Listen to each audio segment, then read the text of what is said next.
Well, good evening. I am delighted to be here. Thank you for allowing me to crash the party.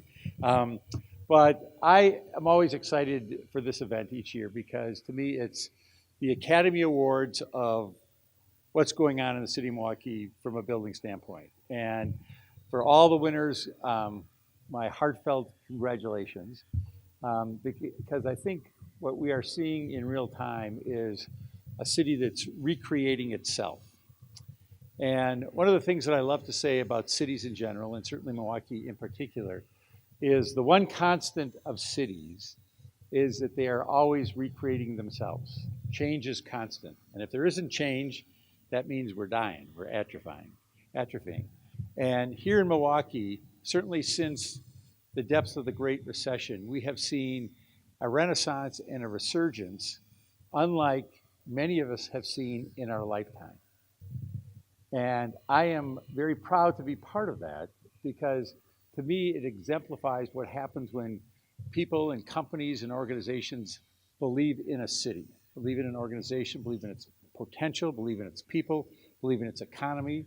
And that's something that's real right now. Later this week, or actually next week, I'll be with Northwestern Mutual CEO John Schlifsky, who will be getting the Harvard Business Person of the Year award. And I recall a conversation that we had together before the iconic building was built downtown, where I got a call from him and I went in and he showed me the renderings. And he said, we have a decision to make here. And I, as the mayor of the city, he is an executive of this major corporation, we're going to be making a decision that would have an impact on our city for generations to come. And I listened to him and I thought it was in some ways a sobering moment in a good way. And I thought, he's right, because the decisions that get made are decisions that have ramifications that go for years. And I think if you're a worker who works on one of these construction sites, you're able to tell your children and your grandchildren and your great-grandchildren that you were part of that. If you're an architect, you can do the same thing. If you're a building construction company, you can do the same thing. If you're a financier, you can do the same thing. And I think all that gives us a pride in our community. And I think that that's important. And right now, it's fun to talk about the pride in our community. It's very, very nice when your basketball team has the best record in the NBA. It's very, very nice. Although they're not off to the best start in this game. So you'll get a chance to see it. They're not hitting their three-pointers right now, but that'll change. It's very nice when your baseball team is one game away from the World Series and Christian Yelich is your MVP for the National League. Those are good things. But I have to tell you, if I may, just a quick story. We're also very, very proud next year that we're going to be hosting the Democratic National Convention. This is a game changer for our city. And I'm sure there's some Republicans in the audience and some Democrats in the audience. I want you to know that I want us to have this fabulous convention.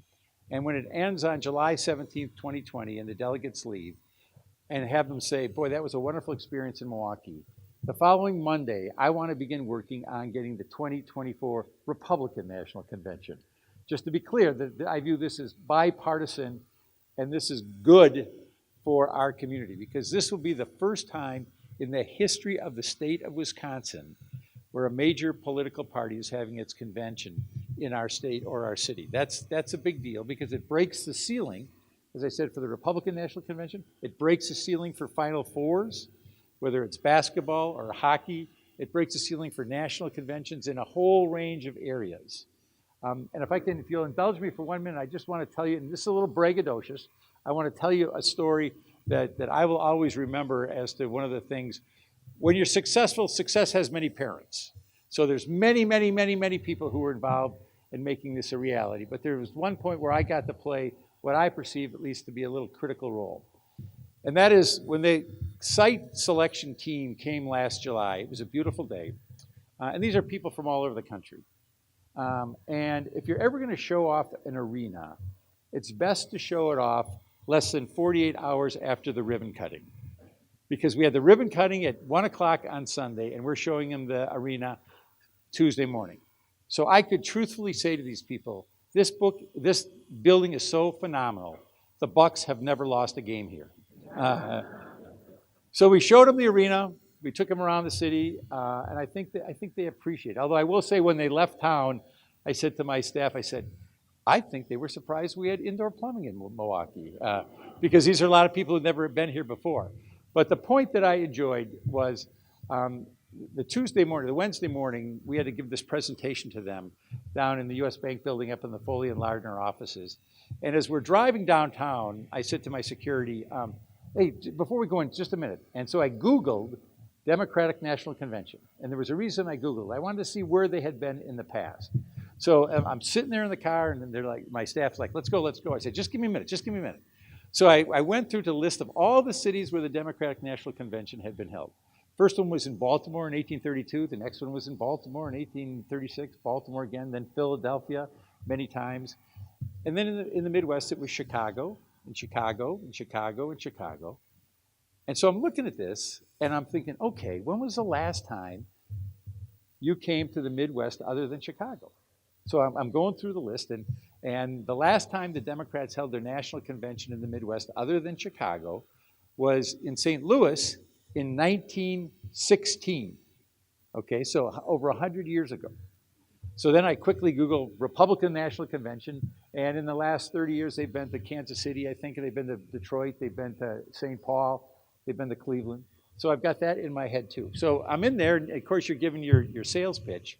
And so I mentioned it. I said, you know, another reason that you should consider coming here is the last time the Democrats had a convention in the Midwest other than Chicago was 1916. And as I'm doing that, I can see the woman who's leading the search committee writing this down. So I'm going, yes, write that down, write that down.